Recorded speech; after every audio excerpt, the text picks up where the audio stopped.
నమస్తే, welcome to V3 news. లక్ష్యం సమాజహితం. బులెటిన్ల ముందుగా హెడ్లైన్స్ చూద్దాం. టపాసుల దుకాణాలకు పర్మిషన్ తప్పనిసరి, వ్యాపారులను హెచ్చరించిన గంభీరావుపేట ఎస్ఐ.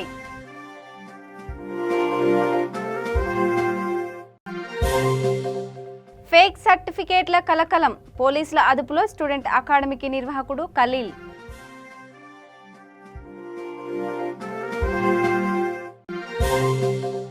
సంగారెడ్డి జిల్లా మొగుడంపల్లిలో దారుణం, పాపతో బావిలో దూకి వివాహిత ఆత్మహత్య.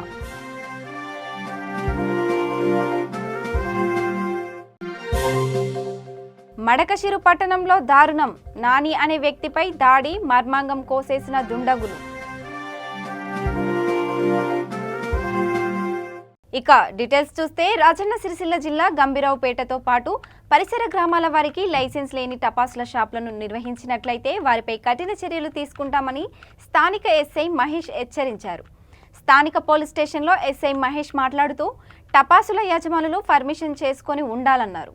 జనావాసాలకు దూరంగా బహిరంగ ప్రదేశంలో షాపులను ఏర్పాటు చేయాలని, షాపుకు మధ్య దూరంగా ఉండే విధంగా ఏర్పాటు చేసుకోవాలని, ఏదైనా సంఘటన జరిగితే వాటిని నివారించడానికి ముందస్తు జాగ్రత్తలు తీసుకోవాలని తెలిపారు. గంభీరావుపేట మండల ప్రజలందరికీ గంభీరావుపేట పోలీసు వారి దీపావళి శుభాకాంక్షలు. ఈ దీపావళి సందర్భంగా ప్రజలు ఎవరైతే టపాసులు కాల్చే సందర్భంలో అందరూ కూడా తగు జాగ్రత్తలు పాటించి ఎవరు కూడా గాయాల పాలు కాకుండా ఉండాలి. అట్లాగే టపాసులు అమ్మేవారు ఖచ్చితంగా కూడా లైసెన్స్ తీసుకోవాలి. జనావాసాలకి దూరంగా వీళ్ళు షాపులు పెట్టాలి. ఏదైనా అనుకోని ప్రమాదం జరిగితే వాటిని ఆర్పే విధంగా ఇసుక మరియు నీళ్లు, ఎక్స్టింగ్విషర్స్ వంటి ఎక్విప్మెంట్ అన్నీ కూడా అందుబాటులో పెట్టుకోవాలి. అట్లాగే షాపుకి మధ్య దూరం కూడా ఉండాలి. ఎవరైనా కానీ ఇట్టి నిబంధనలను అతిక్రమిస్తే లైసెన్స్ లేకుండా పటాకులు అమ్మినా, లేకుంటే లైసెన్సులు ఉన్నవాళ్ళు ఈ నిబంధనలు పాటించకపోయినా వాళ్ళ మీద చట్టరీత్యా చర్యలు తీసుకోవడం జరుగుతుంది. అదేవిధంగా గంభీరావుపేట మండల కేంద్రంలో మరియు ఇతర గ్రామాలలో కూడా యువత triple riding, minor driving, drunk and driving, rash driving చేస్తున్నారని మా దృష్టికి వస్తుంది. ఇప్పటికే చాలా చలనలు వేయడం జరుగుతుంది, అయినా కానీ తీరు మారట్లేదు. ఇప్పుడు అటువంటి వాహనాలని గుర్తించి సీజ్ చేయడం కూడా జరుగుతుంది. ఇది యువత మరొకసారి విజ్ఞప్తి, ఎవరు కూడా ర్యాష్ డ్రైవింగ్ కానీ, ఆల్కహాలిక్ డ్రైవింగ్ కానీ, ట్రిపుల్ రైడింగ్ కానీ చేయకుండా జాగ్రత్తగా ఉండాలని చెప్పేసి ఈ సందర్భంగా కోరుతున్నాను. జగిత్యాల పట్టణంలో శుక్రవారం అర్ధరాత్రి వరకు నల్గొండ పోలీసులు సోదాలు నిర్వహించారు.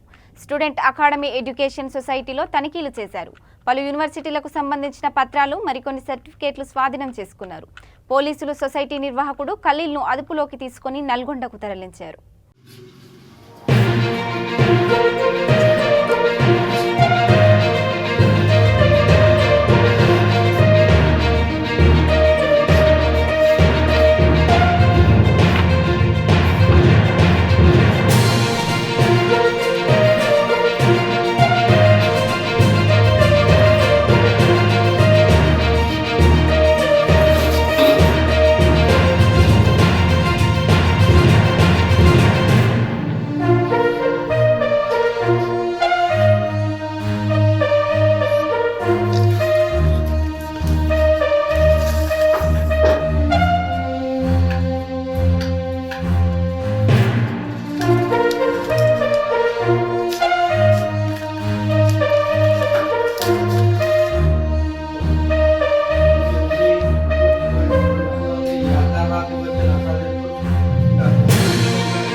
సంగారెడ్డి జిల్లా మొగుడంపల్లి మండల కేంద్రంలో దారుణం చోటు చేసుకుంది.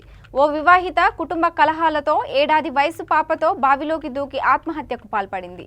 చిరాగ్పల్లి పోలీసులు మృతదేహాలను వెలికితీసి పోస్టుమార్టం నిమిత్తం జహీరాబాద్ ప్రభుత్వ ఆసుపత్రికి తరలించారు. మృతురాలు అంబిక నక్షత్రగా గుర్తించారు.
అనంతపురం జిల్లా మడకశిర పట్టణంలో దారుణం చోటు చేసుకుంది. మద్యం మత్తులో ఉన్న నాని అనే వ్యక్తిపై గుర్తు తెలియని వ్యక్తులు దాడి చేశారు. పట్టణంలోని 17వ వార్డుకు చెందిన నాని మద్యం తాగి అరవింద్ థియేటర్ దగ్గర అపస్మారక స్థితిలో పడిపోయాడు. రక్తస్రావంతో ఉన్న నానిని 108లో మడకశిర ప్రభుత్వ ఆసుపత్రికి కుటుంబ సభ్యులు చేర్పించారు. ఈ దారుణానికి ఎవరో పాల్పడ్డారని నాని తల్లిదండ్రులు ఆలోచనలో పడ్డారు. మద్యం మత్తులో ఉన్న నాని మర్మంగాని ఎవరు కోశారనే కోణంలో సిఐ నాగరాజురావు పోలీసులు విచారణ చేస్తున్నారు.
చెప్పు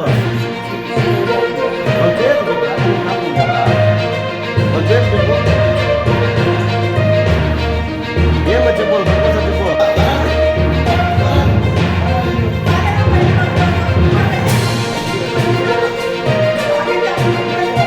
జగిత్యాల జిల్లా కోరుట్లలో జల్సాలకు అలవాటు పడి విద్యుత్ ట్రాన్స్ఫార్మర్లలో నుండి కాఫర్ వైరు చోరీ చేస్తున్న ముఠాను పోలీసులు అరెస్ట్ చేసి 20 లక్షల విలువైన కాఫర్ వైరును స్వాధీనం చేసుకున్నట్లు జిల్లా ఎస్పీ సింధు శర్మ తెలిపారు.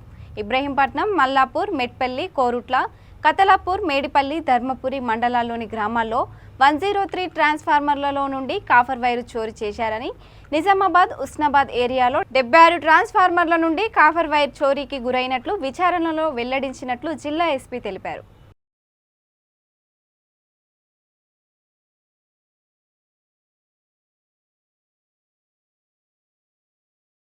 ఏంటంటే మూడో ఆఫీసర్ కూడా ఉన్నాడు.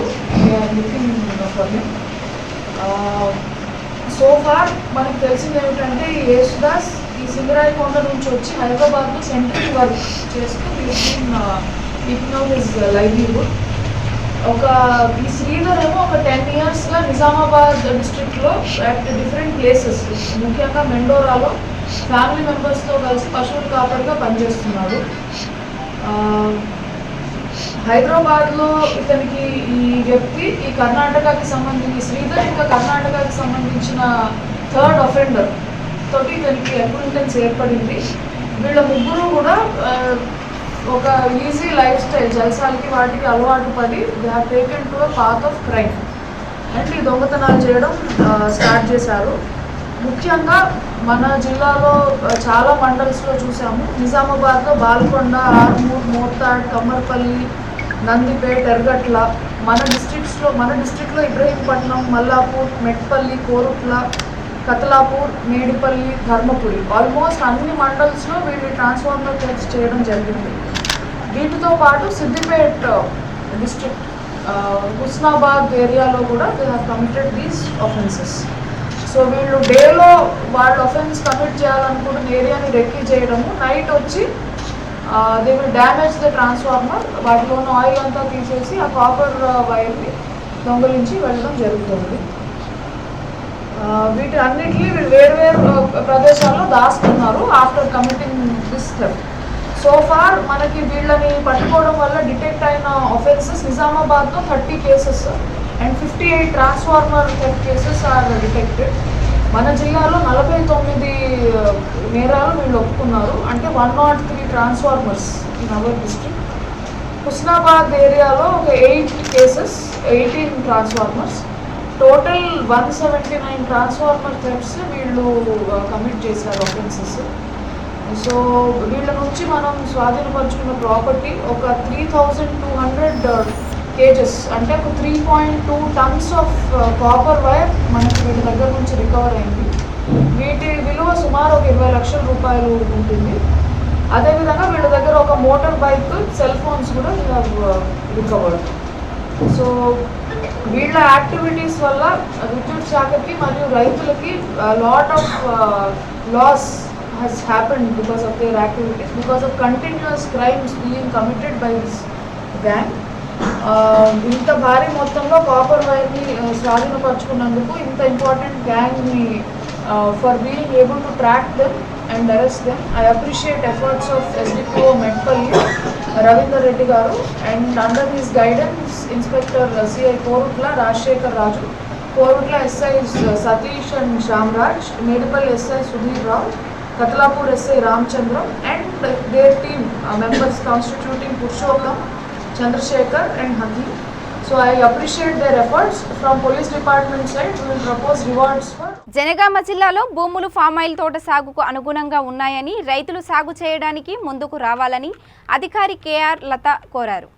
జనగామ కలెక్టర్ కార్యాలయంలో ఉద్యానవన శాఖ, వ్యవసాయ శాఖ సంయుక్తంగా విలేకరుల సమావేశం నిర్వహించారు. KR లత మాట్లాడుతూ సాగు చేసే రైతులకు సబ్సిడీ రూపంలో మొక్కలకు కావాల్సిన డ్రిప్ ఇరిగేషన్ ప్రభుత్వం అందిస్తుందని రైతులు సద్వినియోగం చేసుకోవాల్సిందిగా కోరారు.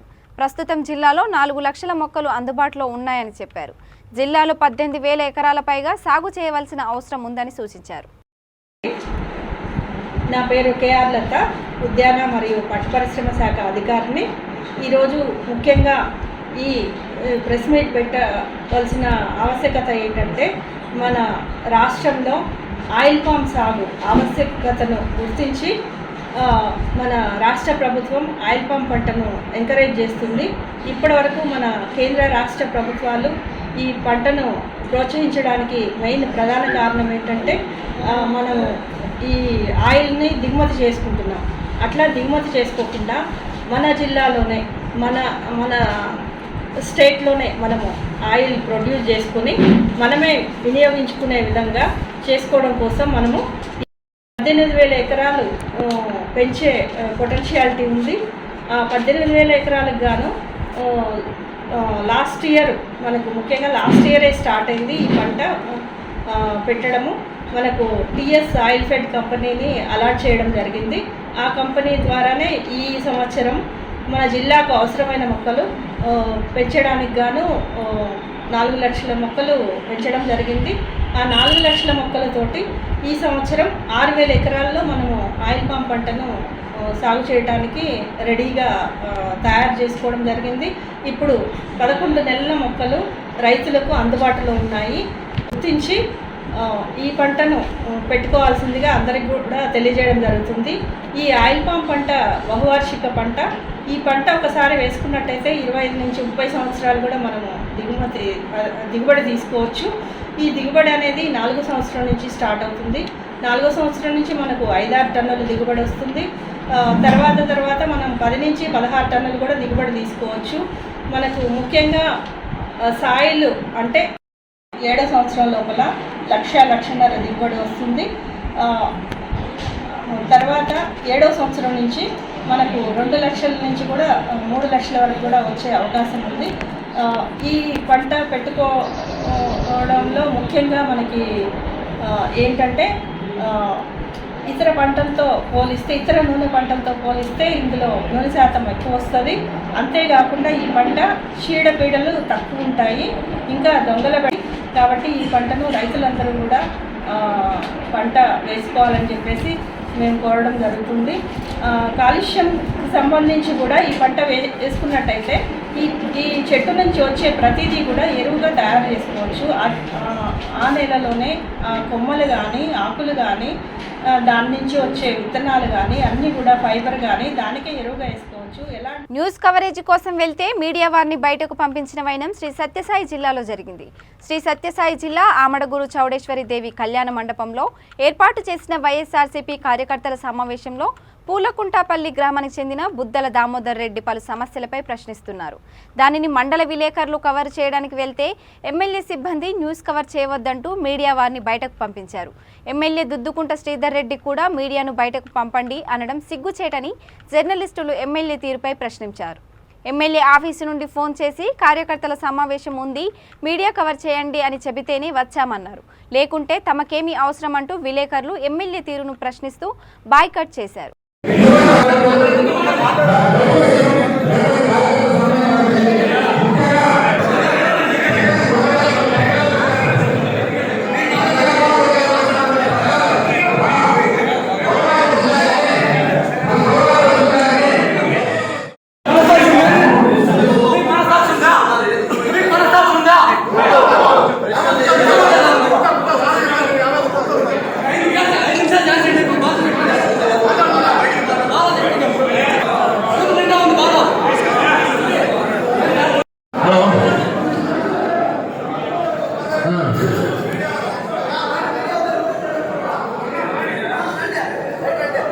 ఈనాటి కార్యకర్తల సమావేశానికి చేసిన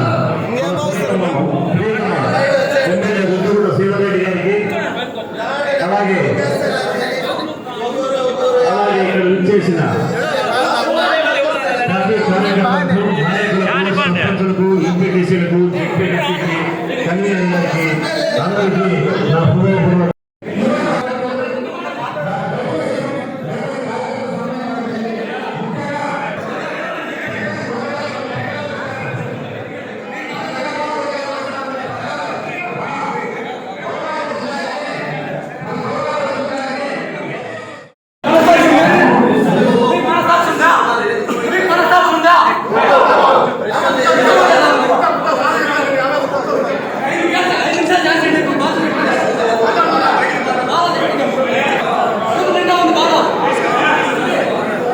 సంగారెడ్డి జిల్లా జురసంగం మండలం మాచునూరు గ్రామంలో భూ వివాదం నెలకొంది.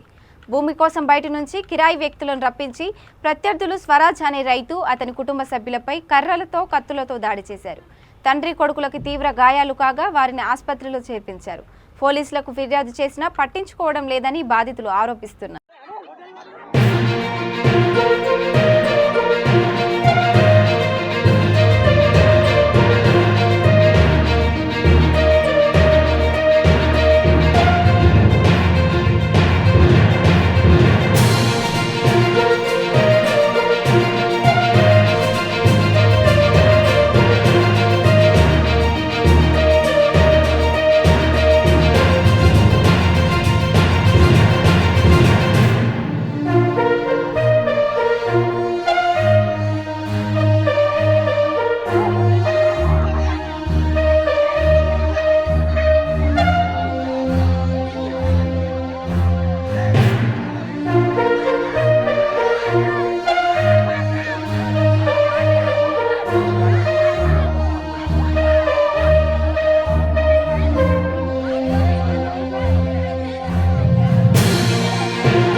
జగిత్యాల జిల్లా కోరుట్ల నియోజకవర్గం మెట్పల్లి పట్టణంలోని మున్సిపల్ కార్మికులను పర్మనెంట్ చేయాలని జిల్లా ఏఐటియుసి మున్సిపల్ కార్మిక సంఘం అధ్యక్షుడు ఎండి ఉస్మాన్ అన్నారు. మున్సిపల్ రంగంలో చాలీచాలని జీతాలతో పస్తులుంటూ పనిచేస్తున్న కాంట్రాక్ట్ అవుట్ సోర్సింగ్ కార్మికులందరినీ పర్మనెంట్ చేయాలని కోరారు. మెట్పల్లి మున్సిపల్ కమిషనర్కి వినతి పత్రం ఇస్తూ నిరసన తెలిపారు. ఏపీ ప్రభుత్వం మున్సిపల్ కార్మికులకు చెల్లిస్తున్న జీతాల మాదిరిగానే మన ప్రభుత్వం కూడా అలాగే జీతాలు చెల్లించాలని డిమాండ్ చేశారు. మెట్పల్లి మున్సిపల్ కమిషనర్ గారికి తెలియజేయనిది ఏమనగా, మా కార్మికులు మున్సిపల్ పనిచేస్తున్నటువంటి కార్మికులు వాళ్ళ సమస్యల గురించి తెలియజేయగా, ఒక్కొక్కరు తినుకుంటా తెలియకుండా కానీ పస్తులు వండుకుంటూ పనులు చేస్తున్నారు. వీళ్ళకు కనీస వేతనాలు కూడా దొరకట్లేదు, పనిముట్లు కూడా సరిగ్గా ఇవ్వట్లేదు. జియో 64 ప్రకారం పర్మనెంట్గా చేయాలి. అందరినీ కార్మికులు పనిచేస్తున్నటువంటి ఎవరు ఉన్నారో అందరినీ పర్మనెంట్ చేయాలి. వీళ్ళకు 7 నెలలు అవుతుంది గవర్నమెంట్ ప్రభుత్వం ప్రకటించి, ఇప్పటికి కూడా ఏరియల్స్ కూడా రావట్లేదు.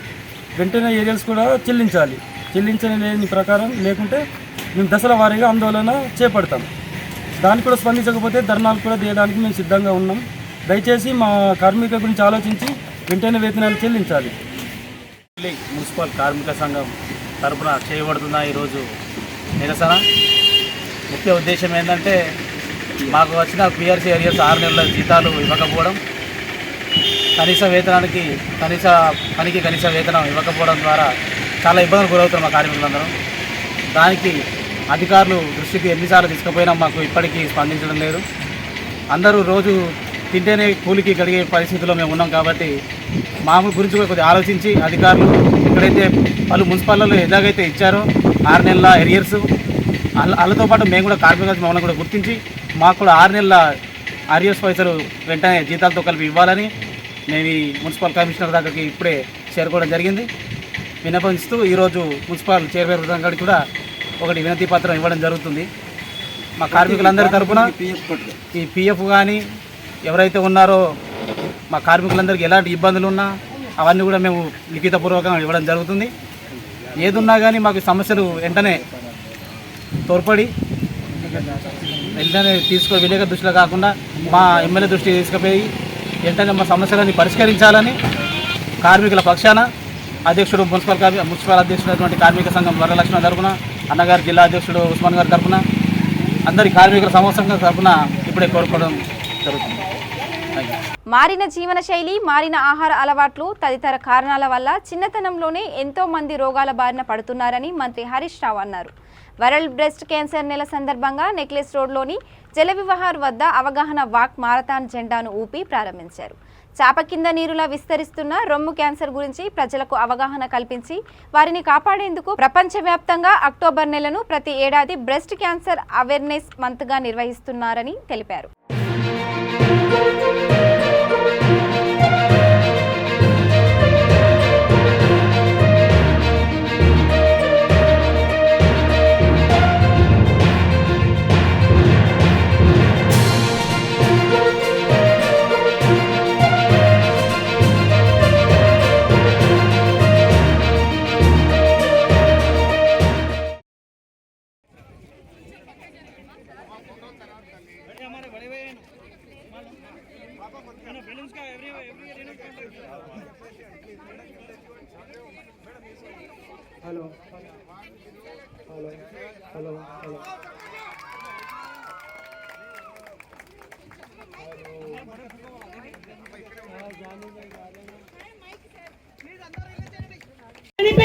క్యాన్సర్ భూతం కార్మికులకు ప్రాథమిక దశలో గుర్తింపు, రోగానికి ముగింపు.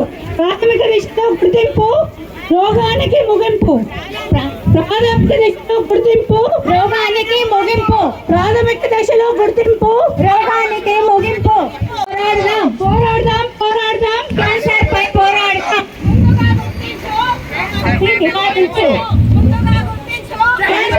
జరగాలి. ప్రతి ఒక్కరికి కూడా ఈ విషయాన్ని పై అవగాహన పెంచి మరి ప్రాథమిక దశలో క్యాన్సర్ గుర్తించడానికి అందరము కలిసి పనిచేద్దామని నేను ఈ సందర్భంగా పిలుపునిస్తూ ఈరోజు ఈ రన్ నిర్వహించినటువంటి ఎంఎన్జే ఆసుపత్రి మా సూపరింటెండెంట్ గారు, డాక్టర్లు, నర్సింగ్ సిబ్బంది, మరి అదేవిధంగా వైద్య ఆరోగ్య శాఖ అధికారులందరినీ కూడా నేను మనస్ఫూర్తిగా అభినందిస్తూ ఈ నెల అంతా కూడా అన్ని జిల్లాల్లో అన్ని మెడికల్ కాలేజీలు అన్ని ఆసుపత్రులు, ప్రభుత్వ ప్రైవేట్ స్వచ్ఛంద సంస్థలు పెద్ద ఎత్తున ర్యాలీలు, చర్చా కార్యక్రమాలు, అవగాహన పెంచడానికి మరి కృషి చేయాలని చెప్పి పిలుపునిస్తాం. బులెటిన్ ముగించే ముందు హెడ్లైన్స్ మరోసారి. టపాసుల దుకాణాలకు పర్మిషన్ తప్పనిసరి, వ్యాపారులను హెచ్చరించిన గంభీరావుపేట ఎస్ఐ.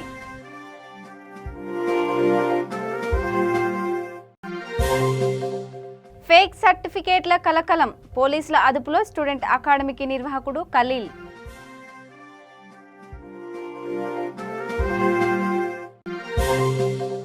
సంగారెడ్డి జిల్లా మొగుడంపల్లిలో దారుణం, పాపతో బావిలో దూకి వివాహిత ఆత్మహత్య.